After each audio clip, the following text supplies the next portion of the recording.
มาเป็นเขาวะเป็นพันละสีสุขเป็นก็มีสองเป็นตัวเป็นเขาไม่คิดในแก่ดวงวิญญาณ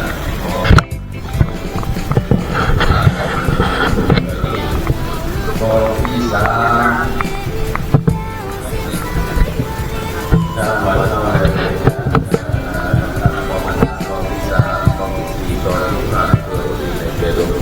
มันก็บริกรรมจนเกิดอย่างที่ในเรื่องนี้ของเนี่ยของแก่ของเสีย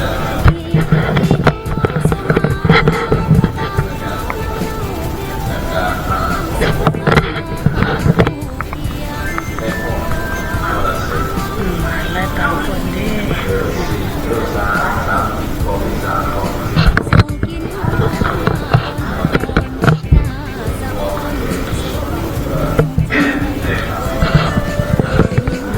ดูรักมาก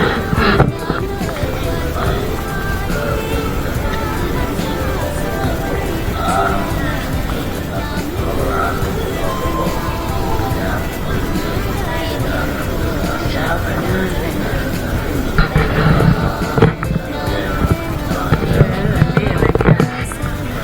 อย่างเล่มมาแดก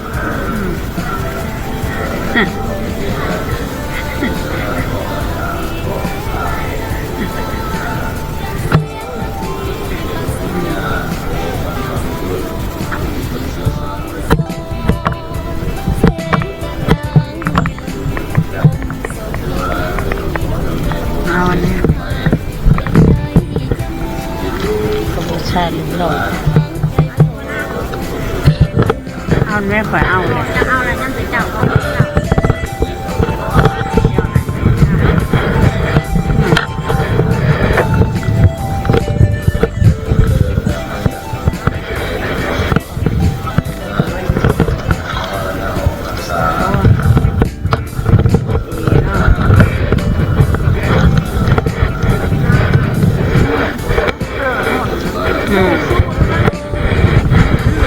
เมนด้วยว่ะ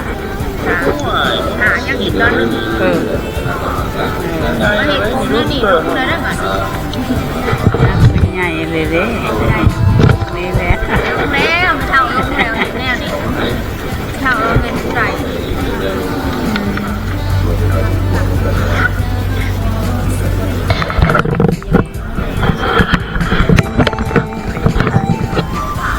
ถ่ายเรื่อยๆดีเลยเป็นขาโอ๊ก แม่เรียนสื่อและบริการมาจากสื่อสารภาษาไทยร่วมรับอยากนำลงไปแล้วเราออกไปที่อยู่ทั้งเมืองนอกออกทั้งมาส่งมาฝากฟังนั่นแล้วก็ที่สื่อสารก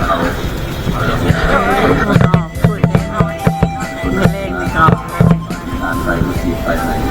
อย่าไปอย่างที่วิญญาณที่ไหนอย่างขาดมีเสือลูกหลานหลงก็ไม่เลือกทำบุญในทางบุญที่เป็นพ่อเป็นแม่อย่างที่พี่น้องไม่โอกาสแต่เราอยากนำบุญที่ไปให้แก่สำคัญแก่พุทธะผู้ที่มีในหลักยืนในห้องในสิ่งที่เขาไปตั้งใจเขาเห็นไปแล้วมีความภาคภูมิใจดีใจในทุกคนที่เรียนเข้าในทางพอจะจงแก่อย่างที่พี่น้องของเราเองหรือว่าดวงวิญญาณให้ญาติสามี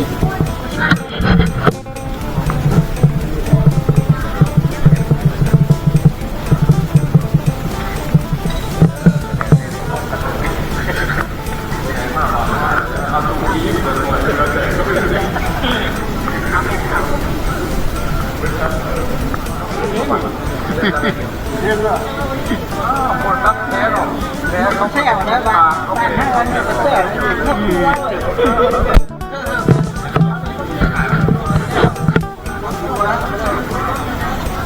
ไปข้างเลยเราตาย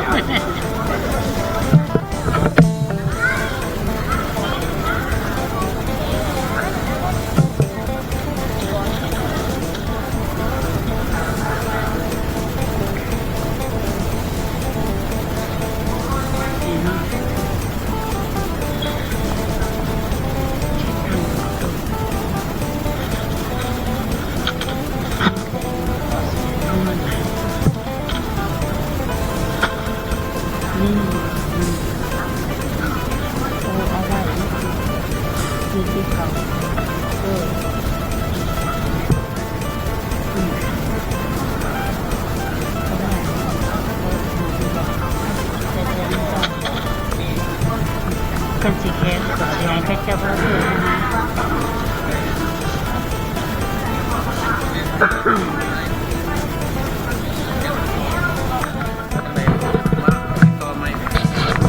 เอาผ่านไปจนว่าผ่าน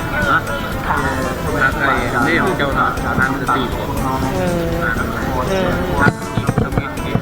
ท่านตีพระแสงสองคืนนี่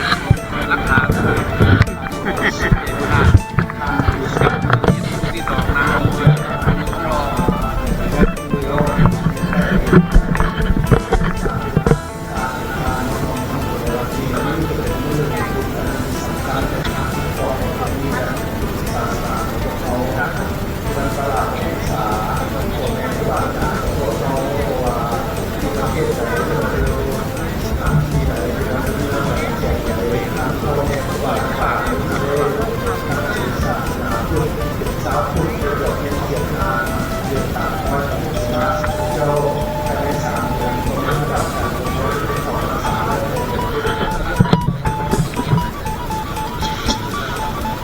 น้ำพี่น้ำนองไว้เพื่อให้เป็นสิริมงคลให้แก่ผู้สูงอายุคนนั้นเนาะแล้วจะขออาลัยสิริมงคลช่วยอาหารเป็นอาหารซุปหรือว่าเป็นอาหารดิบหรือว่าเป็นพักเป็นซีนเป็นกระดูกเป็นเครื่องประกอบต้มเฝอหรือว่าเป็นอาหารซุปส้มปลาพอดีส้มผักกาดพอดี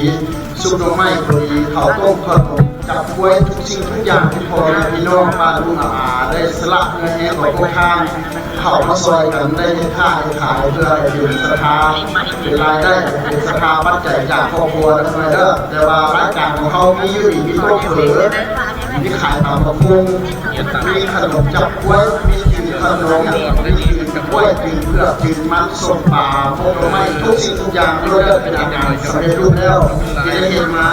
เราจะขออาลัยสิ่งพอในพี่น้องที่มีส่วนประกอบอยู่ในน้ำเมียนางวันสีสุขสุขขอขอบใจน้ำเมียนางใส่สารขอขอบใจน้ำตาลกุนเชียงสาวใสขอขอบใจน้ำเมียนยูแนนซี่สาวใสขอขอบใจน้ำเมียนางพรสิงห์คุณขอขอบใจทางคนทางลมขอขอบใจน้ำจุ่มมันวงขอขอบใจทานพรไซสนาที่น้อยได้อ่านซื้อมานี่แม่อ้ายเอื้อยหรือว่าป้าลุงที่ได้ซอยประกอบส่วนรายการอาหารเข้ามาได้ขน่อยเด้อบางท่านก็เป็นกระดูกมันต้มเฝอก็มีบางท่านก็ได้ซอยเครื่องปรุงอาหารต้มเฝอก็มีบางท่านมันก็ได้เฮ็ดขนมมาแต่เพิ่นก็บ่ได้ขายด้วยตัวของเพิ่นเองเพิ่นได้ขนมมาประกอบส่วนแล้วขายพวกแผนกแม่ค้าของพวกเขาขายได้เงินเข้ามาประกอบส่วนและทุกคนที่คณะงานรายซื้อมานี่แม่นพ่อแม่พี่น้องที่ประกอบส่วนรายการเฮ็ดของกินขายเมื่อวานนี้เด้อขน่อยเด้อและเสร็จแล้วเพื่อนน้ำเป็นตัวแทนพิธีกรคณะกรรมการในวันนี้ขอขอบคุณขอบใจน้ำกินน้องทุกท่านบุญในที่เขาสร้างร่วมกันในวันนี้ทุกยอดคิดแต่หาพวกท่านขอทุกท่านมีแต่ความสุขความเจริญและคิดสิ่งประการใดก็ขอได้กันความมุ่งมั่นปรารถนาและเด้อวันนี้เข้ามารายการการทำบุญกับทางในวันนี้จุดประสงค์ใหญ่เป็นที่3 รายการของพวกเขารายการใหญ่ๆคือเขาตั้งกองอาหารเพื่ออุทิศมาให้แก่ทางผู้อาวุโสคือพ่อแม่ป้าลุงอาของพวกเขาที่เพิ่นได้มีพื้นฐานทางเขาสร้างสาวัดประเสริฐตะวันของเขานี่มาก่อนแล้วหลาย10 กว่าปีกว่าปีที่ผ่านมาก็แล้วมีผู้อาวุโสผู้ทรงคุณวุฒิผู้ที่มีสติปัญญาและเป็นผู้ฐานพวกเขาอยู่แล้วและสำหรับตัวพวกเขาคือเป็นลูกของหลานที่เกิดมาสบายดีเขาที่นี่ ที่จะได้บริเวณใช้อยู่เตือน นี่เพื่ออุทิศให้ส่วนบุญส่วนกุศล ประมาณนี้แหละ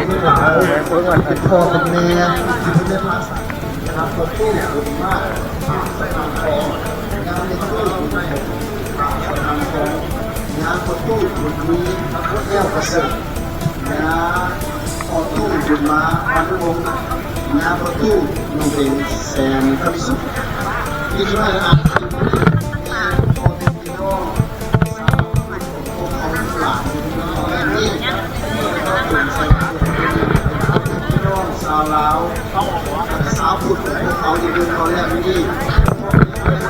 ก็คงเป็นสันเพื่อจะได้ก่อนอาสาวก่อนนี่เป็นก่อนสัน มัคคีเพื่อจะอุทิศส่วนบุญกุศลที่มากระทำลงไปในวันนี้และอุทิศแผ่แก่ผู้ที่มีคุณเพื่อนได้เป็นพ่อเป็นแม่ผู้ฐานสร้างสาวตาลามาต่อแล้วถึงเวลาว่าจะขาดเสียงน้ำสำหรับคณะกรรมการของพวกเขาพวกเพื่อนอาตัวกุศลวิชาศึกษาที่ดูแลวิชาทำเล็กและล้นที่เป็นตัวกุศลในผู้สารที่มาการของพวกเขานี่ก็เพื่อตัวแม่เถ่าแก่อาตัวกุศลจะได้ทุกคนมีเอกสารกันมาที่ก่อนอาคาสมัคคีนี่เกิดขึ้นเพื่อที่อุทิศส่วนบุญส่วนกุศลนี่ให้แก่อาผู้ที่มีคุณทั้งหลายแล้วขอเรียนเชิญพ่อแม่บ้านลูกหลานทุกการรวมทำบุญในวันนี้แล้วก็แห่งร่วมสมัคคีเรื่องศรัทธาของผลงานยังที่มีเลยก็ขอขอบใจพ่อเรื่องที่ทางการทางไหนที่ยังไม่ได้มีการงานออกภาษาหรือว่าจากนักแข่งต้นสมัคคีเป็นสถานปัจจัยมองสั่งสารตาร้านของพวกเขาทางไหนที่มีต้นบารมีด้วยของตนเองเส้นว่าต้นบารมีเป็นสถานปัจจัยของตัวเองนั่นการลุนาข่าววันนี้ไม่ต้องมีซ้อม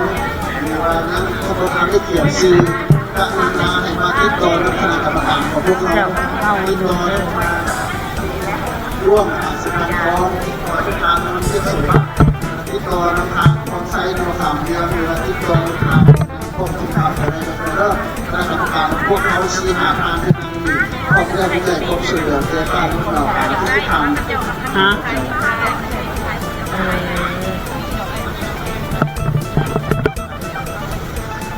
เป็นอะไรดีบอก